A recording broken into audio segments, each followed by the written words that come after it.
Hi అండి. ఈరోజు recipe వచ్చేసి మటన్ కర్రీ అండి. అయితే మటన్లోకి కావాల్సిన పొడి మసాలా ప్రిపేర్ చేసుకుందాం. ధనియాలు, సాజీరా, చెక్క, లవంగ, ఇలాచి, అలాగే వెల్లిపాయలండి.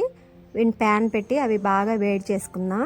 బ్రౌన్ కలర్ వచ్చిన తర్వాత ఆరబెట్టేసుకొని మిక్సీ పట్టుకుందామండి. ఈ లోపల మటన్ ఒక 1/2 kg శుభ్రంగా కడిగేసి పసుపు, అల్లం వెల్లుల్లి పేస్ట్ కూడా ఇంట్లో ప్రిపేర్ చేసింది, అలాగే కొత్తిమీర, ఒక 3 స్పూన్స్ వరకు కారం యాడ్ చేసి మ్యాగ్నేట్ చేసి పక్కన పెట్టుకుందామండి.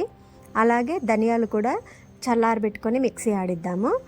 అంటే 1-2 సార్లు తిప్పిన తర్వాత పౌడర్ అయిన తర్వాత వెల్లిపాయ యాడ్ చేసుకుంటే మనకి గరం మసాలా రెడీ అయినట్టేనండి. ప్యాన్ పెట్టి ఆయిల్ వేసుకున్నాను. దీంట్లో వచ్చేసి బిర్యానీ ఆకు, కొంచెం అంతా లవంగాలు, యాలక్కాయలు వేసేసి కొంచెం చెక్క కూడా వేద్దామండి. ఒక 10 వరకు పచ్చిమిర్చి కట్ చేసి వేసుకున్నాను. ఉల్లిగడ్డ అయితే ఒక 1/2 చెక్క వరకేనండి.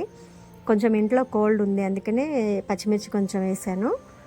అయితే నేను తిననండి, కార్తీక మాసం అయిపోయింది కానీ నేను మటన్ తినను, ఇంట్లో మా హస్బెండ్ వరకే చేస్తున్నాను. కొత్తిమీర యాడ్ చేశానండి తాలింపులోనే.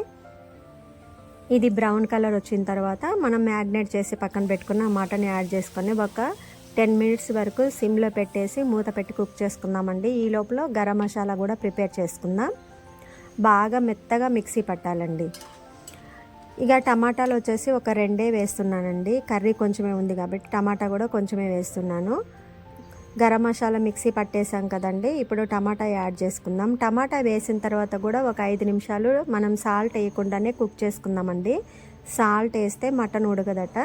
ఒక 5 మినిట్స్ అయిన తర్వాత రుచికి సరిపడా ఉప్పు వేద్దాం. కారం సరిపోయిందో లేదో చూద్దామండి. కొంచెం వాటర్ వేసుకుందాం. వాటర్ వేసుకున్న తర్వాత గరం మసాలా కొంచెం ఒక స్పూన్ యాడ్ చేసుకుందామండి. ఇవి ముక్కలకి పట్టైన తర్వాత దించే ముందు మళ్ళీ కొంచెం యాడ్ చేసుకుంటే మటన్ కర్రీ రెడీ అండి. మీకు ఇంట్రెస్ట్ ఉంటే కొత్తిమీర మళ్ళీ యాడ్ చేసుకోవచ్చు, యాడ్ చేసుకోకపోయినా పర్లేదు.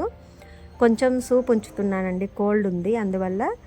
ఇక లాస్ట్ కూడా కొంచెం అంతా వేసుకుందాం. ఇందాక కొంచెం గరం మసాలా వేసానుగా, ఇప్పుడు కొంచెం వేసుకుందామండి. అంతే. ఒక 2 మినిట్స్ అయిన తర్వాత చిక్కగా అవుతుందండి కర్రీ. చూడండి, చాలా వరకు చిక్కగా అయింది. ఇక అంతే అండి, మటన్ కర్రీ రెడీ. మీకు కారం ఒకవేళ తక్కువైపోతే కొంచెం యాడ్ చేసుకోండి. Thanks for watching.